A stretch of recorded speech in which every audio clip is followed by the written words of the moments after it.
Hi everyone, thanks for joining me again. Today I'm going to show you how I make a pretty quick and easy salsa recipe. So I've got kind of an assortment of fresh veggies here, a whole bunch of different types of chili peppers. These are some poblanos, these are some jalapenos, some serranos. Over here I've got some habaneros, and then some red bell peppers for sweet peppers, some tomatillos, a couple limes, onion, garlic, and tomato. And then a little bit of salt, and for sweetener, a little bit of agave.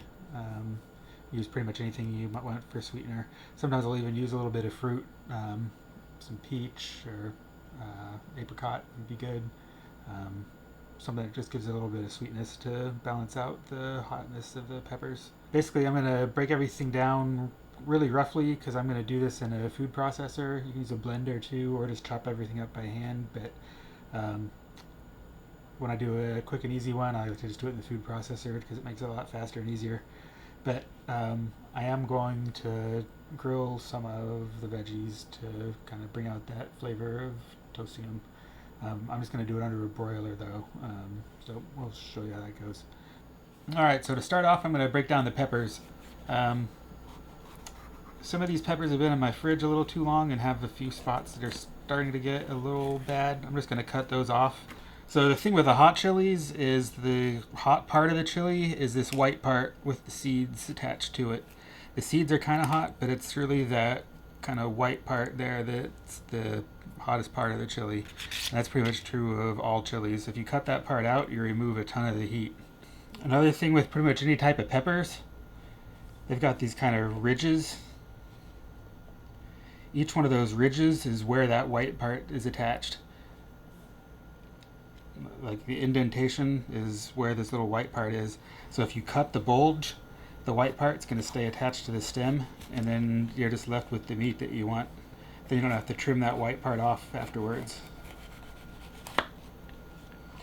And again, this white part is the hot part, so I just like to cut that out.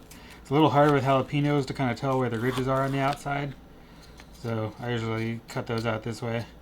Sometimes on the big ones, once it's tops off, you can tell, and then cut it this way a little quicker. I'm going to leave little bits of the white part because I kind of like a medium heat, and leaving that on all the chilies, so leave like just a little bit of heat. So these orange habaneros have a really kind of nice fruity sweet flavor, but they're super hot too. So you want to cut all this white part out, unless you want it to be a pretty hot salsa.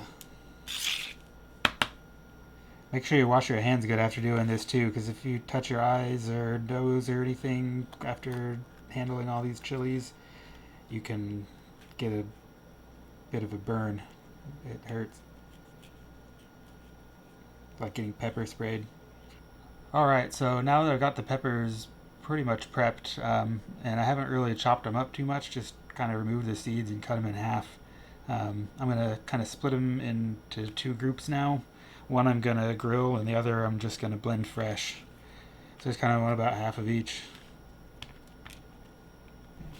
And it doesn't have to be exact or anything.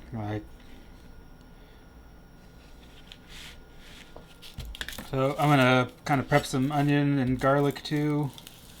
So the onion I'm just going to kind of roughly chop up enough that I can separate the layers.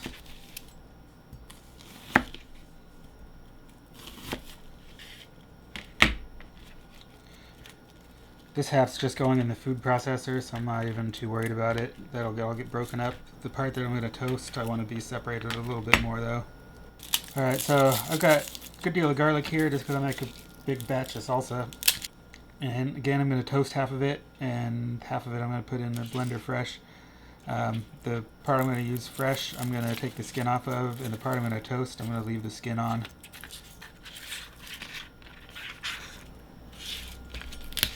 But I'm not going to chop it up at all, I'm just going to smash it and pull the skin off. Alright, and last thing I'm going to prep is just these tomatoes and tomatillos. The tomatillos that I'm going to toast, I'm going to leave these little skins on, and the ones I'm going to put in fresh, I'm going to take off now.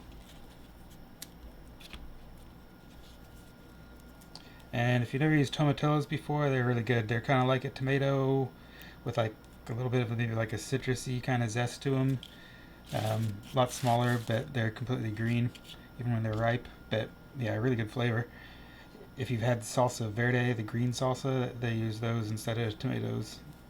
Regular salsa, I'm going to use tomatoes and them to get a mix of the flavors. And the tomatoes and tomatillos, I'm just going to cut in half.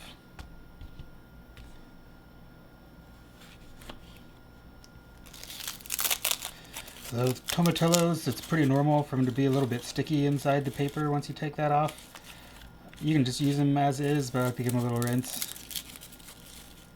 And same thing with these, I'm just going to cut them in half and take the little stem off.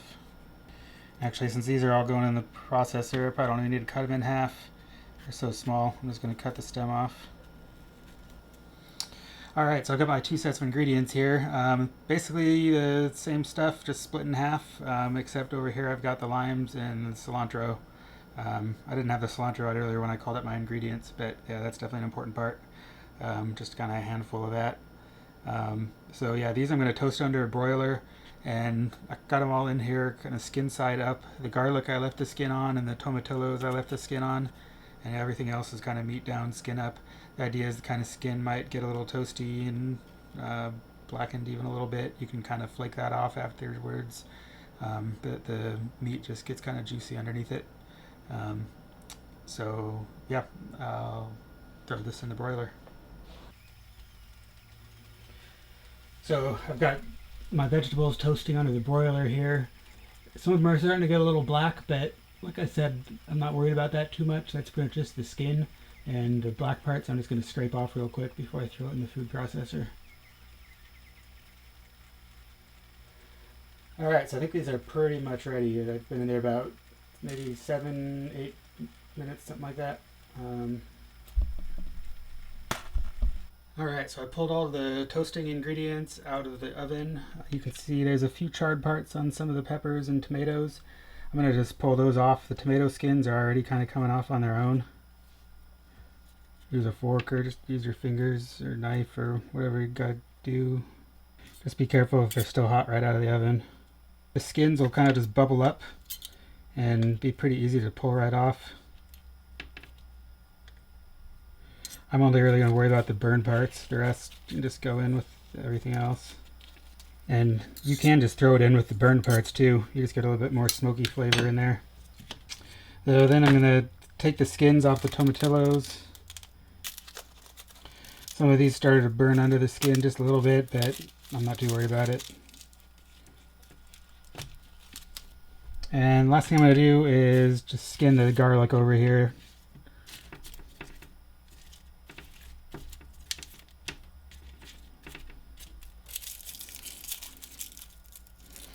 And once it's roasted, it usually comes right off. That roasted garlic smells always delicious. Yeah. So I'm going to go ahead and zest this lime over the top of my ingredients here. The lime zest has a really nice kind of aromatic lime scent to it that it adds to your ingredients. It'll give kind of a really nice, fresh, limey taste that stands out. And once my limes are zested, I'm just going to slice them in half. And then I've got a juicer here that I'm going to use to juice them into the bowl. I like to save these lime rinds to just throw in a glass of water too. Alright, now that my roasted vegetables are all prepped, I'm ready to blend everything together. So first thing I'm going to do is add the roasted ones into my food processor here. Let them cool a bit first, depending on the rating of your processor. Mine has a pretty high temperature rating, so I'm not too worried about it, but I still like to let it cool a little. And then I'm basically just going to add it all in. So with everything prepped from my roasted veggies, I'm going to just add them into my food processor here. Just make sure you remove the skins from the tomatillos and the garlic. And if you wanted to, pull the burn parts off everything. So, and once they're all added in, there's probably going to be a bunch of juice that kicked out of them left here. Make sure you pour all that in too. It's got all of the flavor. Basically, I want to process all of these roasted vegetables down to where they're almost a slurry, and then leave the fresh ones where they're a bit more chunky. Alrighty, so I got all the roasted vegetables in my food processor now. I'm ready to just grind them up and pulse them a little bit first.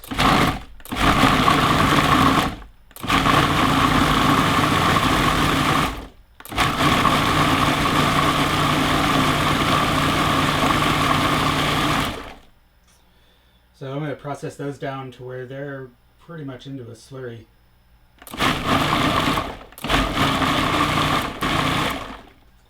That's probably pretty good because they're going to process more while the rest of these chop up too. So now I'm going to add my fresh vegetables in. And I'm basically just going to dump all of these in at once also.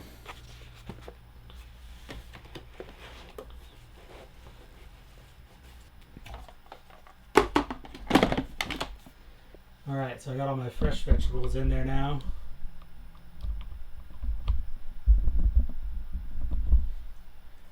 Start off just a little bit. Get them roughly broken down and mixed.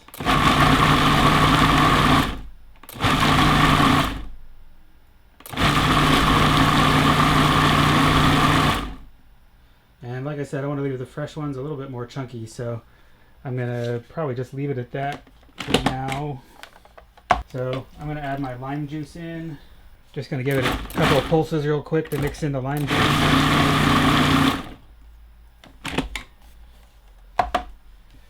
Then I'm going to give it a taste. You could definitely use some salt. I'm going to put about a half teaspoon of salt in. And probably about a tablespoon or so of agave to sweeten a little. And those will act to kind of help balance out the heat a little bit. It is pretty hot right now, but as the flavors blend and that sweetener mixes in, that'll balance the heat out.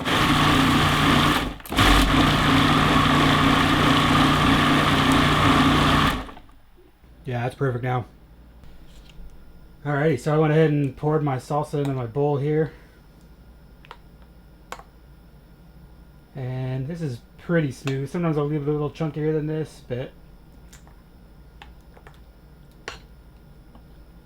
that's why it's salsa instead of pico de gallo. Sometime I'll show you how to make my pico de gallo by hand. And I use the mortar and pestle and dice everything up a lot finer by hand. But when you're doing the food processor, it ends out a little smoother and more just like a sauce, but it's super delicious. Still a little bit warm from the roasted vegetables. I'm going to throw it in the fridge for maybe a half hour. That'll let the flavors kind of blend a little bit. And it'll be delicious. So thanks for joining me. Hope you come back next time.